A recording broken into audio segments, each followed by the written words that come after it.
तो hello guys, कैसे हो आप लोग। मैं समझता हूँ ठीक ही होंगे। एंड आज की इस वीडियो में हम किस बारे में बात करने वाले हैं ये तो आप सभी को पता ही है, इसलिए आज का टॉपिक काफी ज्यादा ही गजब का होने वाला है। तो वीडियो को एंड तक जरूर से वॉच करना। और अगर अभी तक आपने हमारे चैनल को सब्सक्राइब नहीं किया है तो क्या कर रहे हो, जल्दी से चैनल को सब्सक्राइब कर दो, क्योंकि हम सभी 15K के काफी ज्यादा ही क्लोज है। और अगर अभी तक आपने हमारे सेकंड चैनल को सब्सक्राइब नहीं किया है तो क्या कर रहे हो, उसे भी जाकर सब्सक्राइब कर दो। वहां पे हम रीज़रो एक्सप्लेन कर रहे हैं, काफी बड़ी एनिमे सीरीज है, तो उसे भी चेकआउट कर सकते हो। तो बिना टाइम बर्बाद किए जल्दी से वीडियो को स्टार्ट कर लेते हैं। मैंने थंबनेल में काफी बड़ा लिखा है, दिस इज बोरुटो's स्ट्रॉन्गेस्ट पावर, लेकिन इस पावर के बारे में हम आगे बात करेंगे। लेकिन उससे भी बड़ा मैंने लिखा है नॉट जोगान, यानी कि बोरुटो की सबसे बड़ी पावर जोगान नहीं है। Are you mad or what?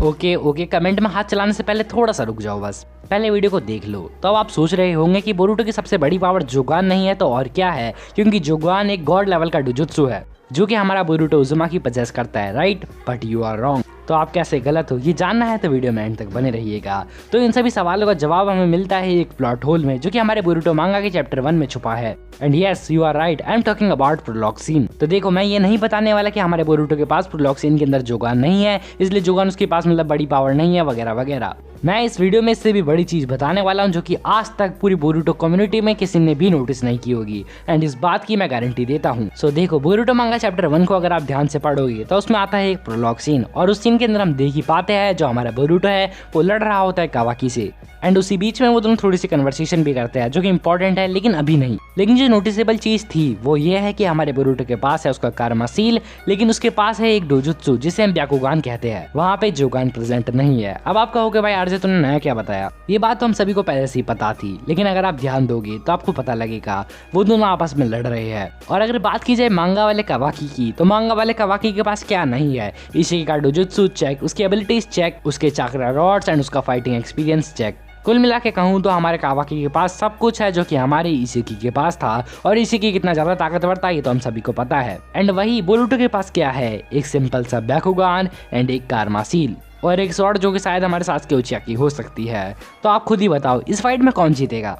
तो कोई भी आंख बंद करके कह देगा कि हमारा कावाकी ही जीतेगा। बात की जाए बोरुटो की स्वॉर्ड की तो भाई कावाकी उसका सुकोना हिकोना यूज करके उसको आराम से श्रिंक कर देगा, एंड हमारे बोरुटो की स्वॉर्ड को जो कि शायद सास्के की हुआ करती थी उसे एकदम साकुरा यूजलेस बना देगा। लेकिन अगर एनिमे वाले सीन में देखोगे तो हमारे बोरुटो के पास एक प्लस पॉइंट है, उसके पास है जोगान, एंड जोगान हमारे बोरुटो को एनिमे के अंदर एक अपर हैंड देता है कावाकी की फाइट में। तो इसलिए हमारे एनिमे वाली फाइट तो काफी ज्यादा लॉजिकल लग रही है कि हाँ भाई दोनों के पास काफी तगड़ी पावर है, इसलिए वो दोनों एक दूसरे के सामने खड़े हैं। पर मांगा वाली फाइट काफी ज्यादा सेंसलेस लग रही है, या फिर कहे तो इलॉजिकल लग रही है, क्योंकि बोरुटो के पास कुछ ज्यादा अच्छी पावर है नहीं टू फाइट अवर कावाकी। और यहीं पे आती है हमारी थ्योरी, बोरुटोस बिगेस्ट पावर, जो कि ऑफ कोर्स जोगान है नहीं, क्योंकि बोरुटो ने तब जोगान एक्टिवेट नहीं कर रखी थी। तो अगर वो पावर जोगान नहीं है तो आखिर वो पावर क्या है? तो अगर आपने पिछले पास्ट के थोड़े बहुत एपिसोड को ध्यान से देखा होगा या फिर कहे तो वापस से पढ़ा होगा मांगा को, तो आपको पता लगा होगा कि हमारे मोमोटेकी सेनपाई ने बस हाल ही में कहा था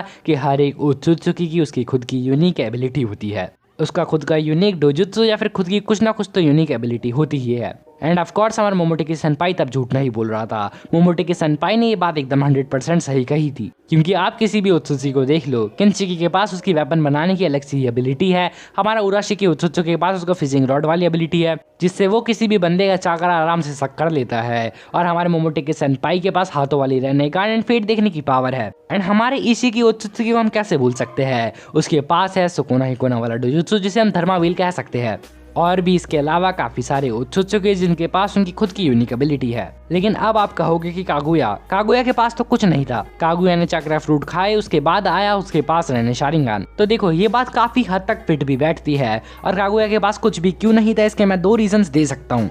सबसे पहला रीजन जो कि मुझे पर्सनली काफी अच्छा लगता है वो ये है कि कागुया के पास था तो, लेकिन उसने दिखाया नहीं। एंड सेकंड रीजन के बारे में मैं कुछ ज्यादा श्योर नहीं हूँ। सेकंड रीजन ये हो सकता है कि जो हमारी कागुया ओत्सुत्सुकी है वो एक फीमेल ओत्सुत्सुकी है, और फीमेल ओत्सुत्सुकी के पास उसकी खुद की कोई यूनिक एबिलिटी नहीं होती। और ये चीज मुझे गलत भी लगती है, क्योंकि जब हमारी कागुया ओत्सुत्सुकी खा लेती है उसका चाकरा फ्रूट तो उसके पास आ जाती है रहने शारिंगान, और शायद उसके पास पहले भी कुछ ऐसा एबिलिटी होगी यूनिक सी जो कि वो अभी तक छुपा के रख रही होगी और अभी तक हमें पता ही नहीं है। इस बात का प्रूफ भी मैं ऐसे दे सकता हूँ कि जब हमारा हागुरोमो एंड हामुरा ओत्सुत्सुकी पैदा होते हैं तो हमारा हागुरोमो ने कोई चाकरा फ्रूट नहीं खाया होता है, लेकिन फिर भी जब हमारा हागुरोमो ओत्सुत्सुकी उसके किसी लव्ड वन को खो देता है तो उसकी शारिंगान उसकी खुद की स्पेशल एबिलिटी अनलॉक हो जाती है।